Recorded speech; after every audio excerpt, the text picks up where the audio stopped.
I was just sitting there looking at him, and I was just remember digging my nails into my hands, just thinking, don't cry. Do not cry in front of this horrible man with the most horrible way he delivered that news to me. You know, I didn't know what was going on. Today, I'm joined by model, broadcaster and friend Lisa Snowdon. She's beautifully candid about everything, including going through an early menopause when she was still considering having children. I just didn't want to leave the house some days, and I couldn't understand what was going on. I just suddenly thought, geez, what's happening to me? I started to experience panic, anxiety, low mood. I did go to the doctor and I told him this was how I was feeling, and he said I must be depressed, and he put me on antidepressants. The trouble with antidepressants is, they have a brilliant role in the treatment of depression, but they are not first-line treatments for perimenopause. At school, you're taught periods, puberty, pregnancy. You're never taught about what happens afterwards. They never mention menopause. It was always seen as such a shameful thing. It was always seen as such an old lady thing. So what did your life then look like as a result of that? Lisa, thank you for joining me on my podcast. So, for anyone that doesn't know you, and I can't believe there's very many people that don't know you, can you tell us what you've done throughout your career and what the kind of, maybe the highlights of your career? Okay, so I've been around for 100 years, so this could take a very long time. But I started off modelling. That was my kind of first career, and I did lots of TV commercials. How old were you when you... I was 18. Wow. And I got to travel around the world, go to some fantastic places that I never thought I'd ever go to. Lived in Japan for a little bit, here and there, Paris, Milan. It was very glamorous, although it wasn't. I was just cooking pasta every night and eating cornflakes in Japan for dinner because it was very expensive. Then I moved into TV presenting, and through the modelling and the TV ads, MTV noticed me, and I got a screen test to be a VJ on MTV. Oh. So I did a lot of music television, and then I worked for the BBC. I didn't know that. Did you not? Didn't know that. I was like, welcome to the show. Interviewed a lot of music stars, had a lot of fun there, lots of festivals. Then I hosted Top of the Pops. Did you? Yeah, I did Top of the Pops. I think more recently I did MasterChef. I knew about that. Yeah, and I won that. That was great. That was a really big kind of highlight for me because I turned 50 and they asked me to do MasterChef. And I kind of said to myself, no more reality style competition thingies, because I just didn't think that I could handle it. You know, being judged, already judging myself, hot flushes, night sweats, no sleep. And I was like, and then I spoke to the talent booker, and she somehow convinced me to say yes, and I said yes. And it was good because I proved to myself at 50, I was like, I am just getting started. Don't put a time limit on me, you know, like an expiry date. I just want to go out there and fucking prove to people that I can do what I set my mind to do, and I ended up doing it. So that was another kind of life lesson and something that I'm super proud of, and also want to encourage other women to have that attitude as well. They want to change careers. If there's something you've always wanted to do it. Don't be scared. It might be the best thing you've ever done. So I guess to begin with, can you just tell me a little bit about your menopause experience and what happened and when it happened? So I'm 53 now, and it started 11 years ago. So when I was 42, roughly. The more I think about it, the more symptoms I learn about. Sometimes I think it was even earlier than that. Because as you know, every day is a school day with the symptoms and signs and symptoms with perimenopause and menopause. And, you know, when I didn't know that something like vertigo or tinnitus and things like that were associated with perimenopause. In fact, I didn't know any of those were. And I think early 40s, that's when I first started. But I always say 42 because it just feels like that was the definitive age that I started to experience panic, anxiety, low mood. Felt very different. It was all of a sudden, I felt very out of control in my everyday life. Things that I was so used to doing, just leaving the house, getting on the tube, getting on public transport, driving somewhere. They all seemed a lot more challenging, and I just didn't want to leave the house some days. And I couldn't understand what was going on. I just suddenly thought, geez, what's happening to me? You know, we've spoken about it in the past. Obviously, you and I met on social media, and it can be an amazing platform, but you've helped me to understand a lot of these signs and symptoms that I now associate and know that were perimenopause and menopause.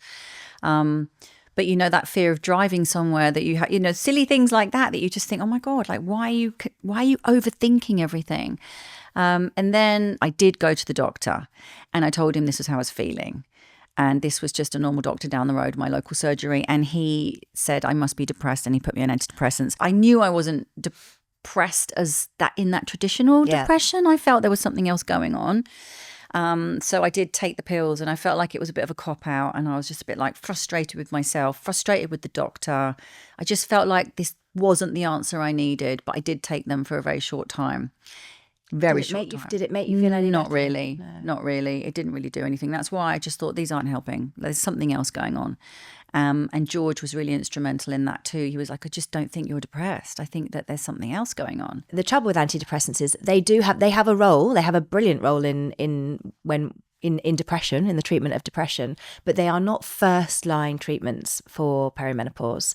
They won't cure all of the symptoms that are associated with perimenopause.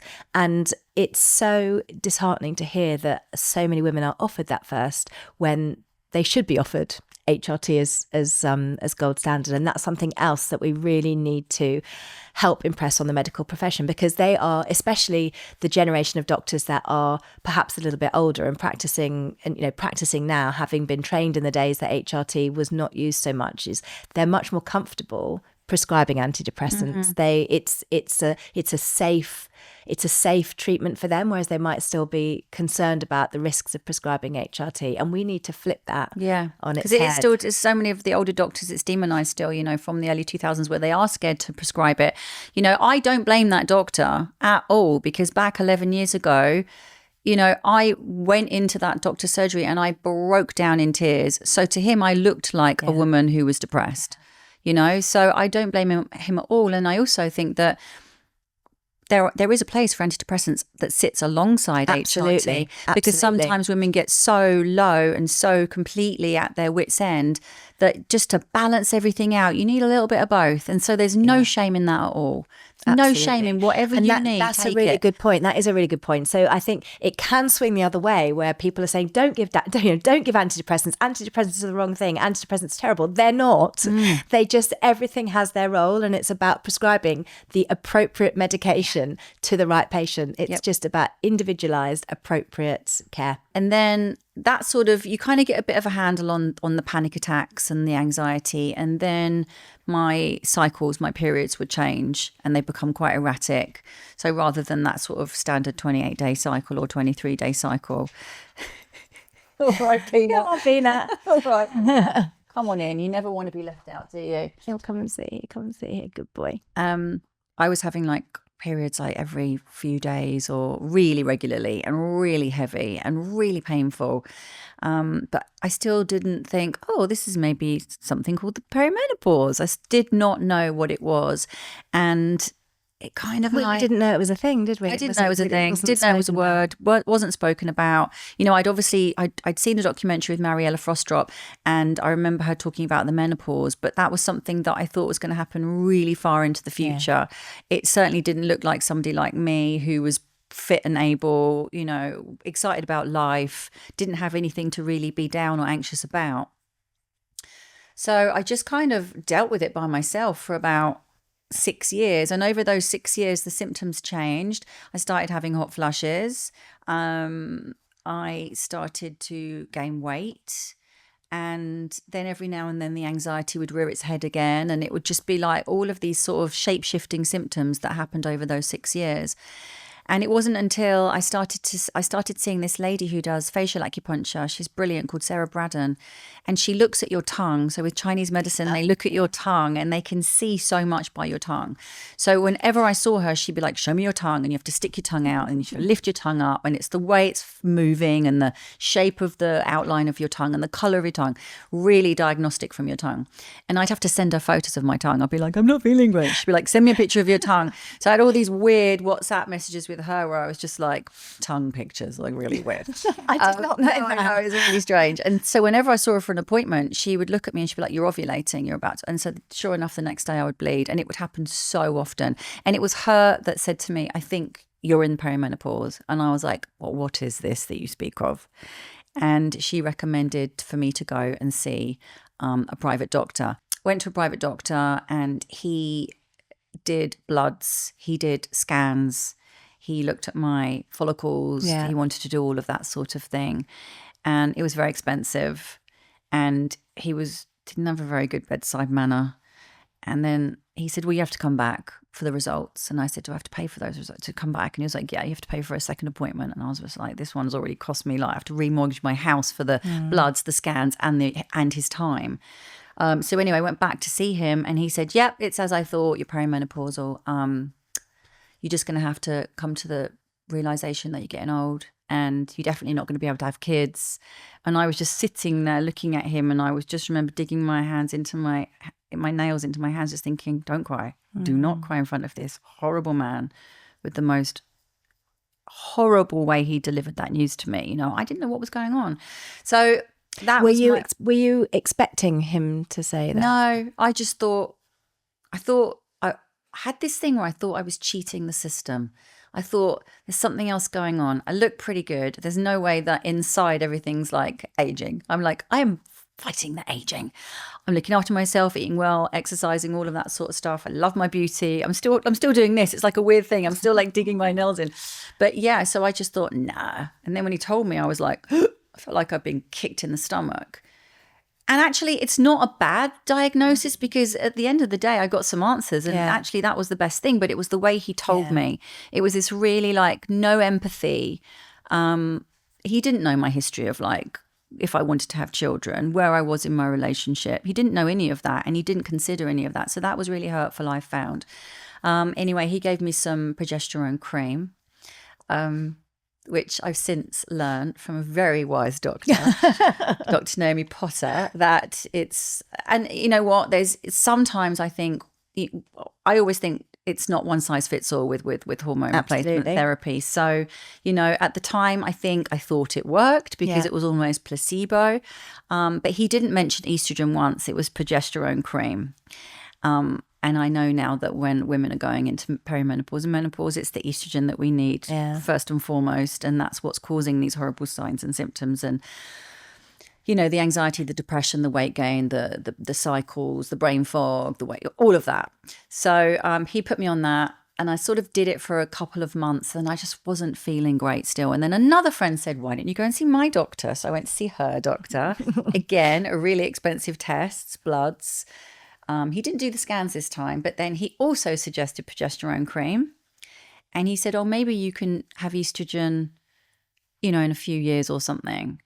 So I was like, okay. And so how old were you at this point? I was probably 47. So you'd had 5 years of this. 47, 48, yeah. And it was just this sort of navigating it myself.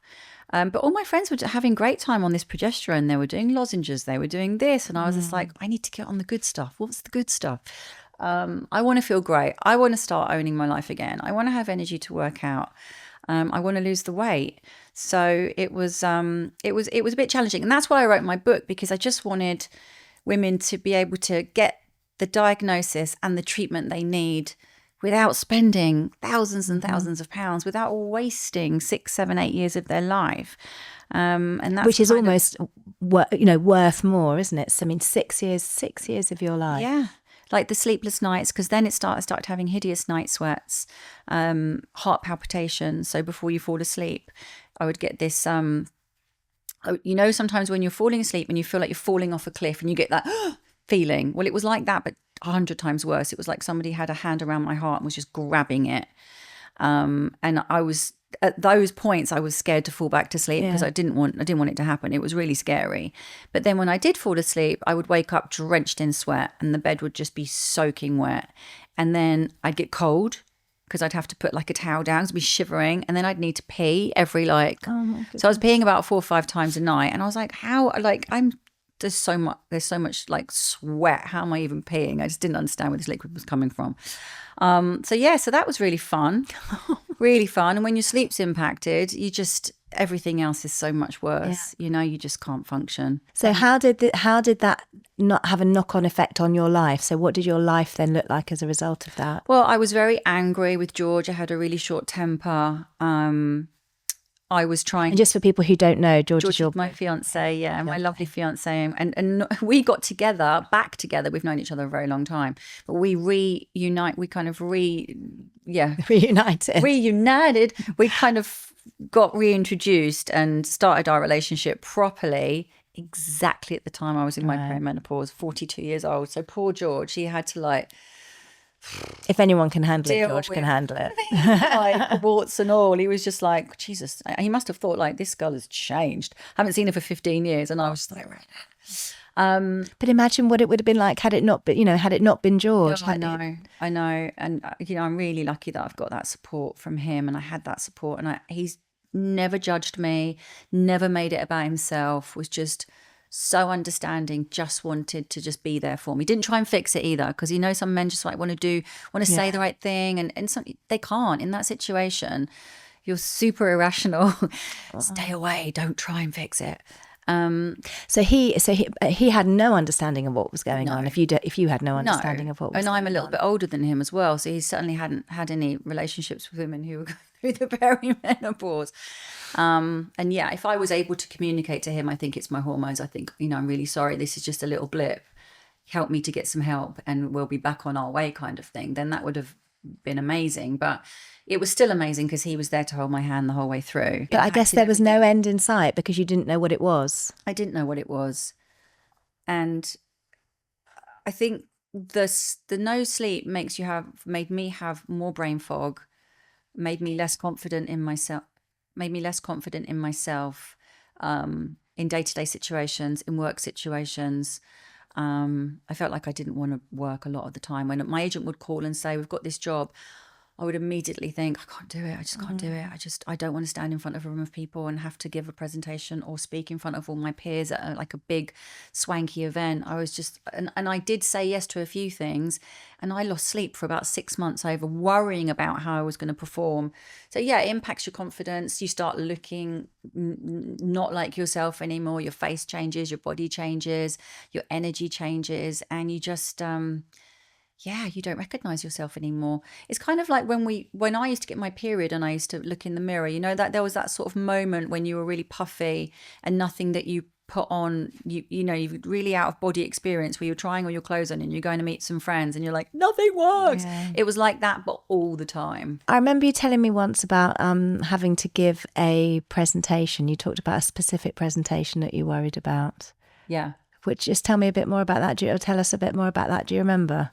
It was you were the patron of I was president of the Trick Awards, the television radio industry club, and there was a swanky event. It was like it was all my peers. It was like all the people that you can think of in the industry, in television, in radio, in podcasts, and it was at the Grosvenor House Hotel, and it's about a capacity of about 1,000 people.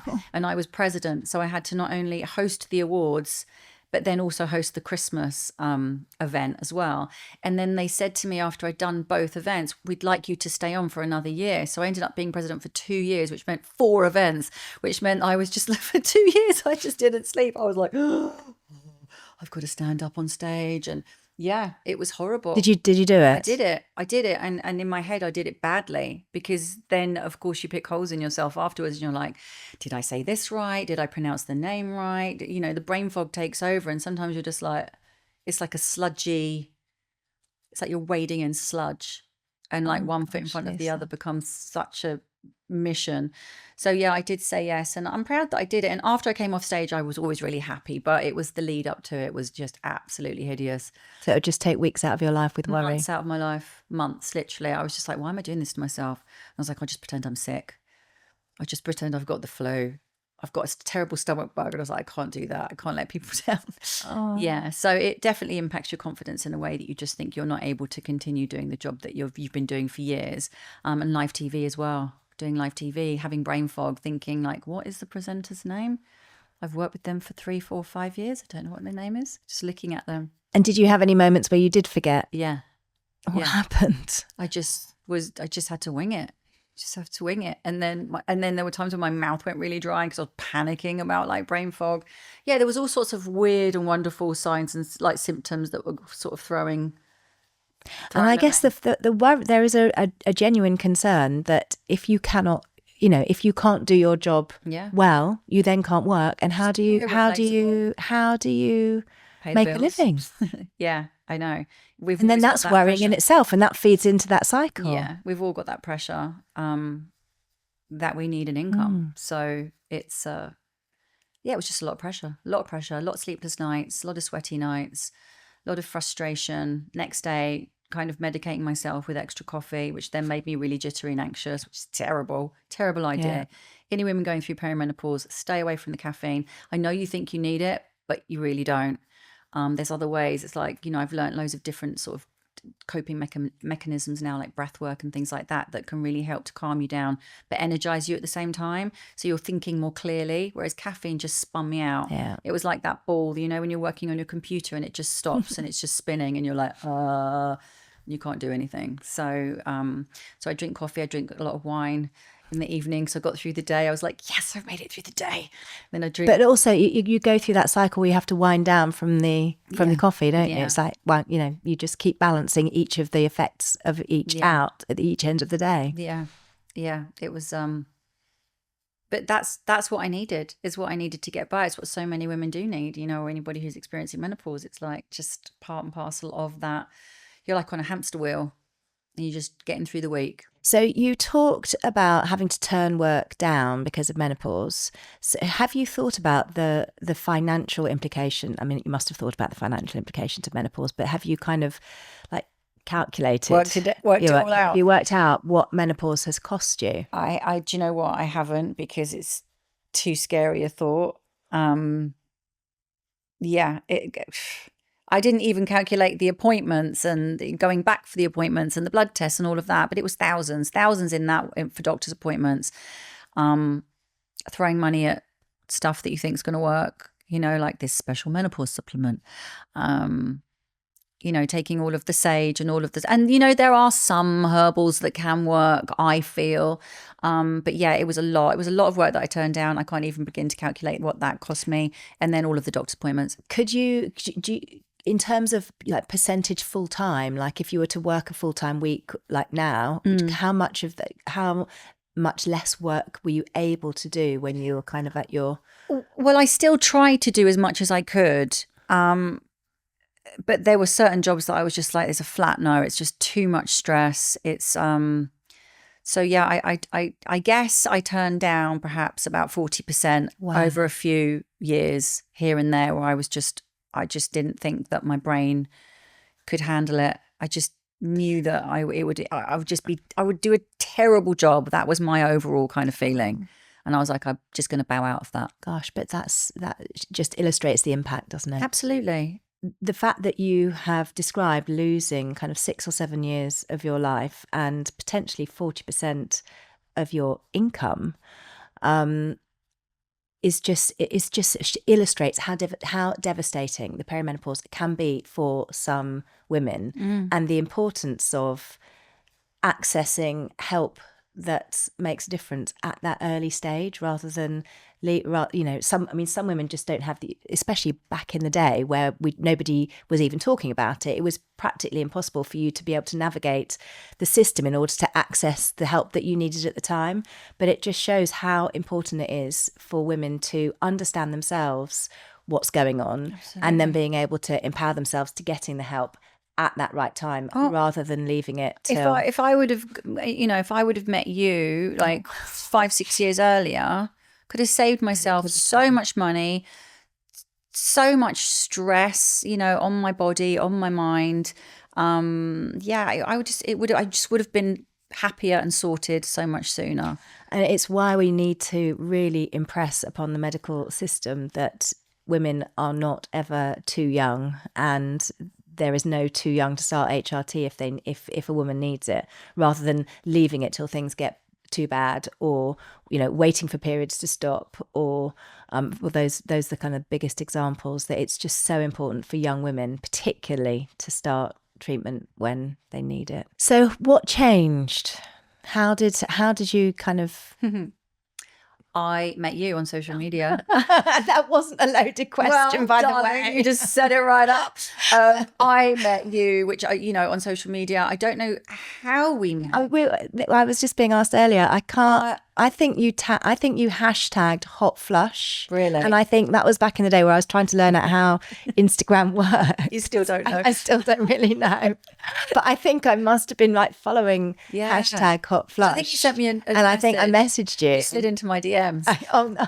No, you did. You DM'd me, and then we started talking, and then I had an appointment with you, and you were like, we spoke. I remember speaking to you on the phone. Yeah. I spoke to you on the phone and you about said, what's going on with your symptoms? And I said, geez, where do I start? And that was in 2020. Yeah. So that was coming up, nearly 5 years ago. Because it was the end of 2020. It was like we were in lockdown. Yeah.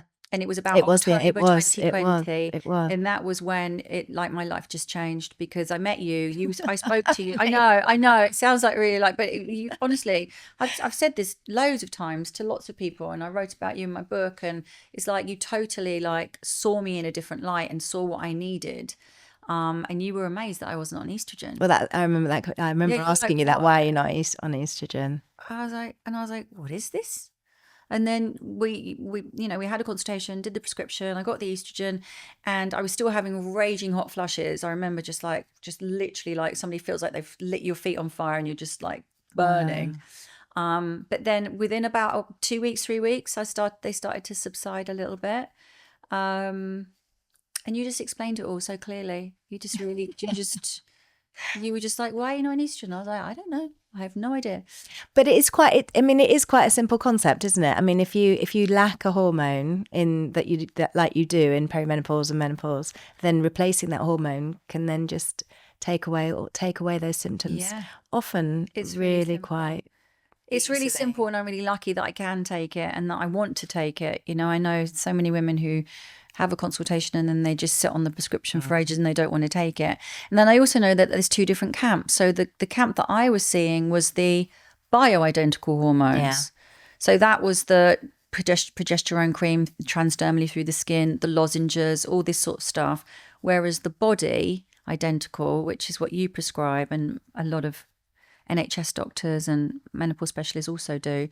So it can be a bit confusing, and some of the bio work for people, and I don't know.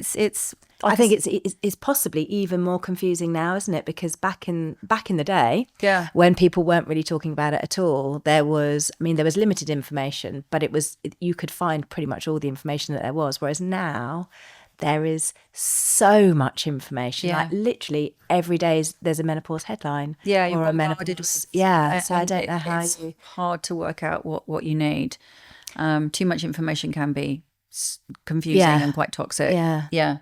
So now that you are you're feeling well and sorted, how does when you kind of reflect back on your experience, what are your kind of learnings from it? What would you do anything differently? How do you feel about that experience? I think some women I talk to literally have PTSD about their perimenopause experience. They're so traumatized. Yeah. Well, I guess I didn't realize it was going to happen so early. So 42. Which I don't think it is that early, but back then for me that was very early.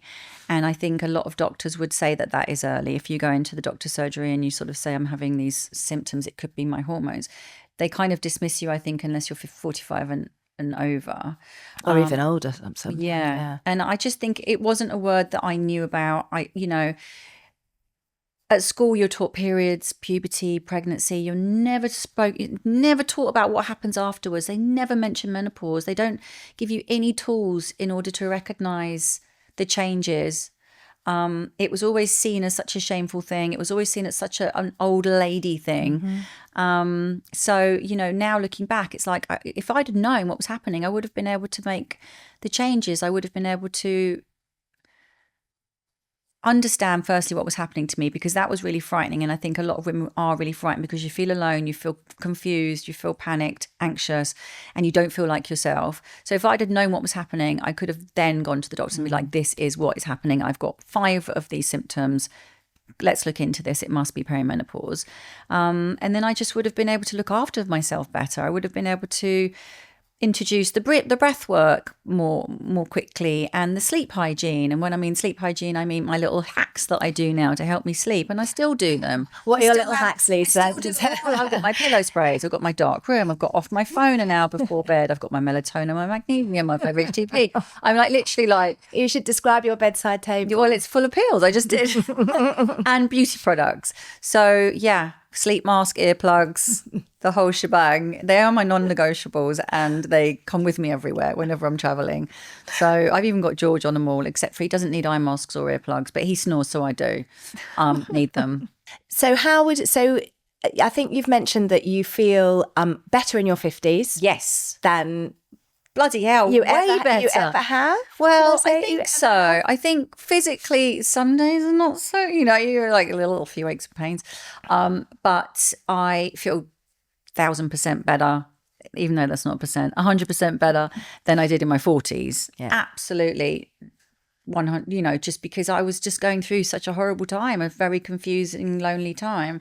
And I didn't really like myself back then, because I think you also beat yourself up a bit, when you're starting to change and your clothes don't fit. I remember sitting in my dressing room and I was looking for a dress for an event, and I tried on everything.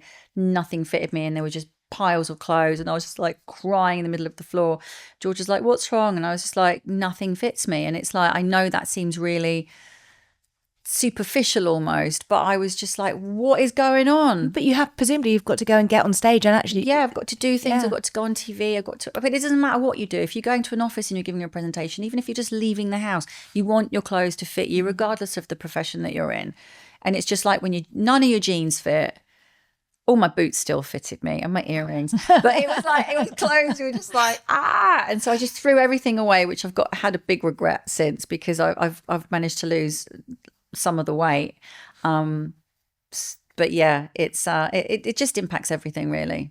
And do you feel better than you did in your 20s? I definitely do. I've got a lovely man who's super supportive. I am on my HRT. I look after myself. I cook all my food pretty much, George and I, between us.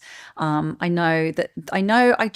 always see this time of your life. I always tell women, this time in your life, it's a 360 approach to your wellness. It's not just take HRT and expect everything to be fantastic. It's like you have to move, you have to exercise, and you have to do that every day. You have to watch what you're eating. You've got to try not to snack too much. Sugar isn't our friend anymore. Alcohol, sadly, ladies, isn't really our friend anymore. You can have a few, but I can't, from my experience, drink like I used to. And coffee, unfortunately, just makes me like, I just get so jittery that I've knocked it on the head.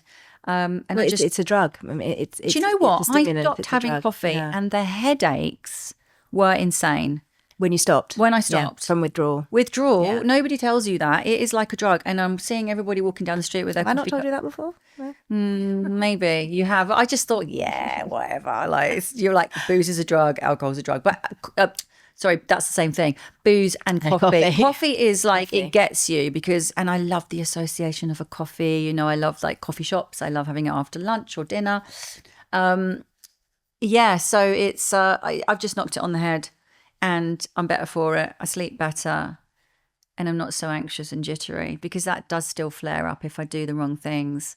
Like if I go on holiday and I sort of start drinking a bit too much and I'm not exercising, I start getting back like more flushes, more anxious. Like the symptoms sort of come back a bit. You have to manage them. Breath work. I've said that quite a lot, but I honestly can't tell you. I mean, if it's a tool if it's a tool that works for you, then it's brilliant. You mentioned when you went to see the doctor about the impact that the kind of perimenopause diagnosis had on. So it's not just the fact that you experience symptoms; it's the fertility issue. Yeah. Are you happy to talk about that? Yeah. How did that feel when he told you not only were you perimenopausal, but also that it would, the likelihood of you getting pregnant was very low? Well, obviously George and I just got together, so I felt a huge responsibility to talk to him about it and just sort of say, look, this is the situation. If we want to have kids, we're going to need to get some serious fertility intervention. And, you know, like I'd obviously, like I was 42. So, you know, at 39, I'd gone to see about freezing my eggs. At 40, I miscarried. So I knew that my egg quality was not great already going into my 40s. And so when the doctor sort of confirmed that perimenopause was what I was in, I just said to George, look, you know, do you want to have kids? What should we do? And we went to an appointment together and we spoke to a doctor, apparently a very good fertility doctor. But at that point I was kind of suspicious because I was just like, this is like the same as the perimenopause thing. Men are just, there's these like male doctors who are just seeing vulnerable women who are just desperate and they just see pound signs. So I got a little bit. Is that how it felt? Yeah, it did. It really did. And I just thought, and George he's very sort of logical and he was like, what are the statistics? I want to know, like, what, you know, so he was really kind of like, and then we left there and we were just not convinced by this doctor at all. And we went and had a dinner together and we had a nice bottle of wine and some big bowl of pasta. And I said, what do you think? And he said, honestly, like if it's just you and me for the rest of our lives together, no kids, that will make me the happiest man in the world. So as soon as he said that, I just took all the pressure off my shoulders and I just thought, let's try and reframe it. You know, maybe it just wasn't meant for me in this life, having kids.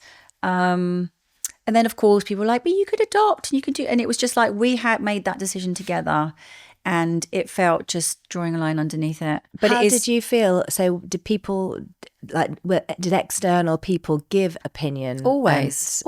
They still do. Even at my age, they go, well, you could stop too late. And I'm like, excuse me, it really is too late. 50 bloody free. But looking back, if I'd have gone through all those, and you know what, it's like fertility, to have to go through that in my perimenopausal days, if I was the way I was feeling, looking, stressing, there's no way that would have been a healthy situation for me to be trying to conceive, let alone have a baby. Yeah. You know, I couldn't even look after myself.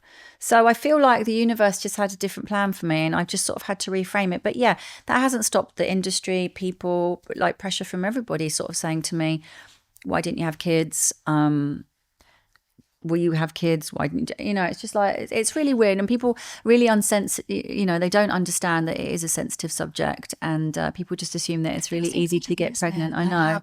Yeah. It'd just be a bit kinder and just sort of, and just think before you speak and before you question somebody's situation. It is amazing how people think that the woman that they are asking the question of, it might not have twigged for them. Well, that's what they used to offer me all this advice, like, well, you could get sperm donor, you could get an egg donor, you could adopt, you could do this, and I was just like, yep. I know I know that there's some incredible ways to get, you know, to have a baby, but it just, it wasn't for us. And so things to look forward to.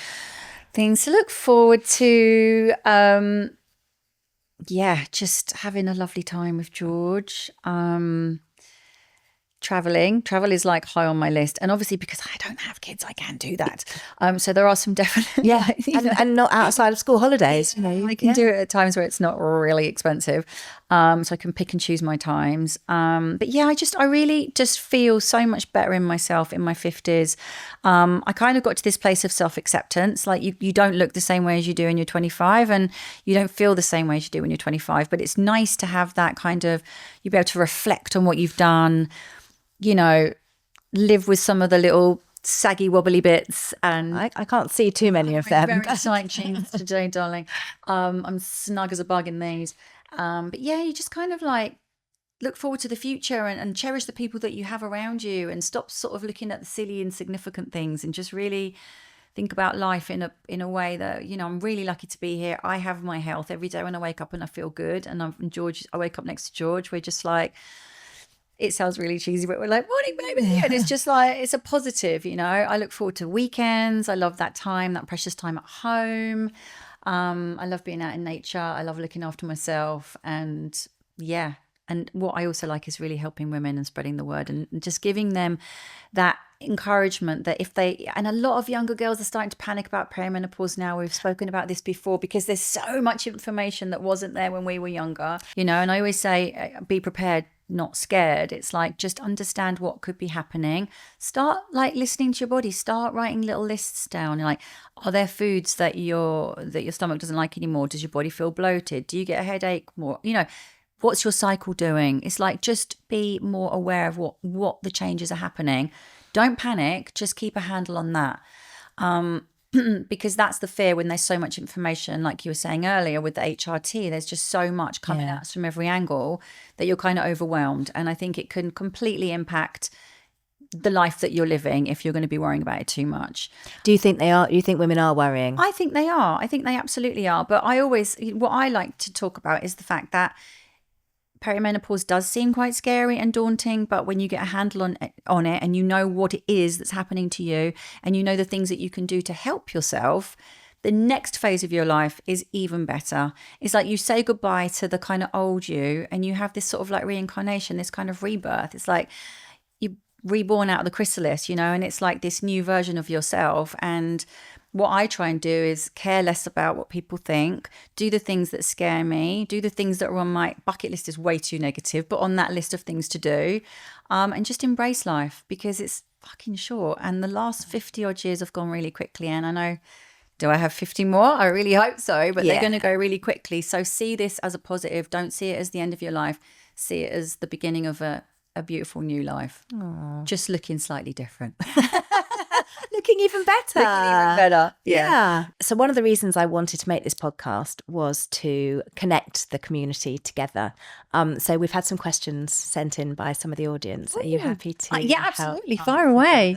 So this one is from Claire in Birmingham.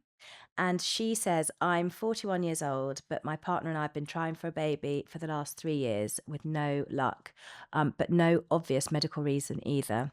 Now I think I'm starting to have symptoms of perimenopause.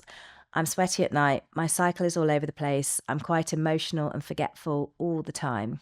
How do I manage these symptoms and also wanting to have a baby? And how likely is it that I can get pregnant in perimenopause? Claire's 41? 41. So, because see, that's the thing. So when I was told that I definitely couldn't conceive, or there was no chance of me having a baby when I was in perimenopause, that's not actually the case, is it? No, it is. There's definitely ways to do it. There's treatment to go on, and right? And it works both ways. So for women who want to have a baby, then although your chances of conceiving, particularly chances of conceiving naturally, are low, it is possible. And with the use of fertility medications, that increases. And there are also other ways of obtaining a pregnancy. So, for example, things like donor egg pregnancies. And then there is a flip side for the women who think that they can't get pregnant and then do. They do.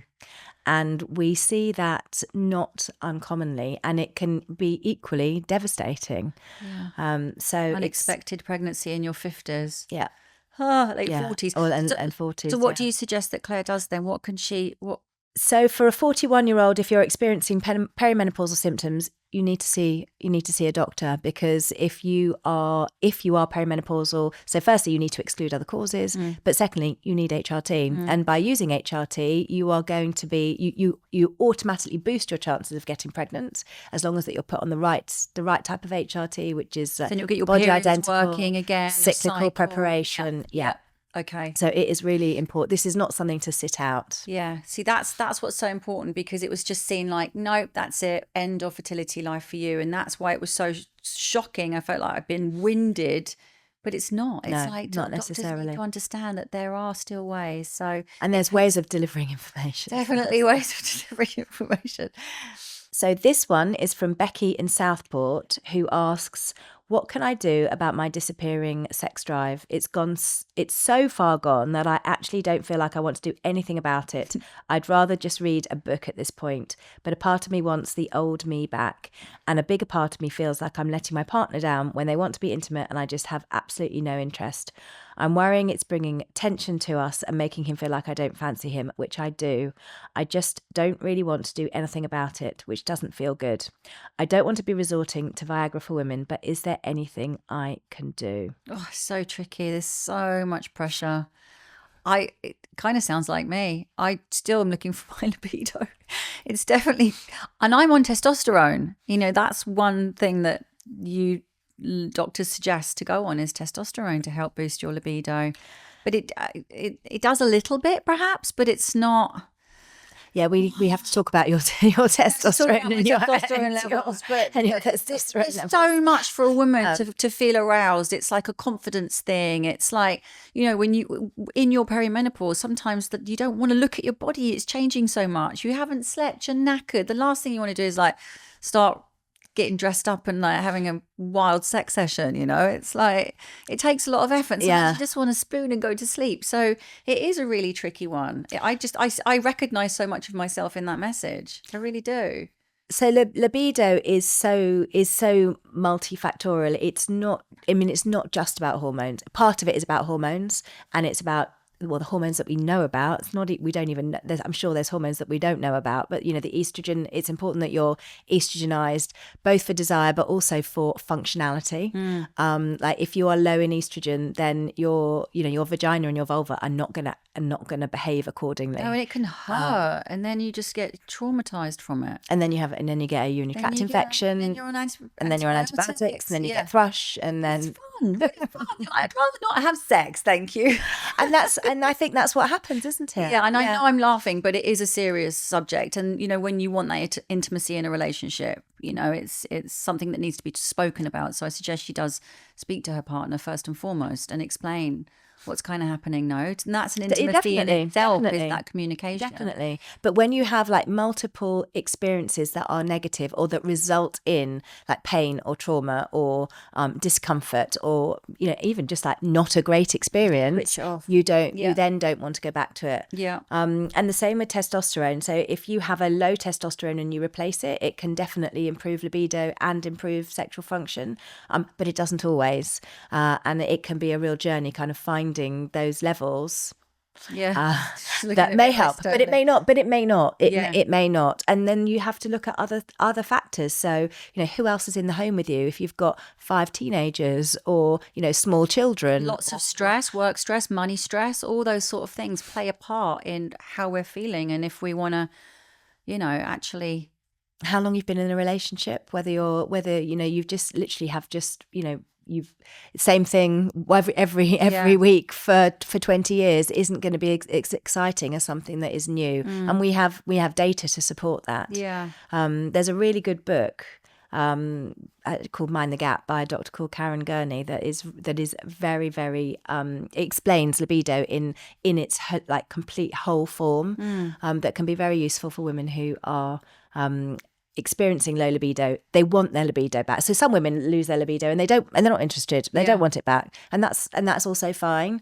But for those women, it's healthy for you though to have orgasms as well. You know, it's like releases so many oxytocin, all of the good stuff too. So if that's what you want to do, then it's definitely worth exploring. And I think you're absolutely right. Like discussing it with your partner is so important. It's the first step, and it could be like a date, like going to a hotel, like just changing where you're doing it, and carving out like a safe space where there's no blame, there's no, there's nobody else, there's no good lubrication. No one good lube, because then that can really help. Make sure you choose the right one. pH balanced, osmolality balanced. No chili, no glitter. Peppermint lube. No, say no. No sparkles. No, thank you very much. Just a nice lube. Yeah. Thank you so much, Lisa. You've been an amazing guest. Thank you. I knew you would be. I could talk to you all day. Adore you. Well, can we have you back at another time? Anytime. Thank you. I'll move in here. It's great. Oh, there's plenty of space. We can. Yeah, I would love to have you move in. Thank you. If people want to find you in your upcoming ventures and on social media, how can they find you? I've got a new podcast series called We're Not Getting Any Younger. I had to think about it then. We're Not Getting Any Younger, with my friend Andy Goldstein, who is a broadcaster. He does the Drive Time show on TalkSport. So yeah, just find me on social, actually on Instagram on Lisa_Snowdon. And I am always putting all the stuff that I'm doing up there so you can be updated and find out everything. And if you're interested in the podcast, you can find that We're Not Getting Any Younger. That's on all your podcast platforms. And it's Snowdon with an O, not an E. Yeah, Snowdon with an O. Yeah. With an O. So it's Lisa capital L Lisa_Snowdon. Yes, and I've got a tick, so you'll find me. Thank you. Thank you so much for listening. If you've enjoyed this chat, please do let me know by leaving a comment or review. A massive thank you to everyone who has followed this podcast already.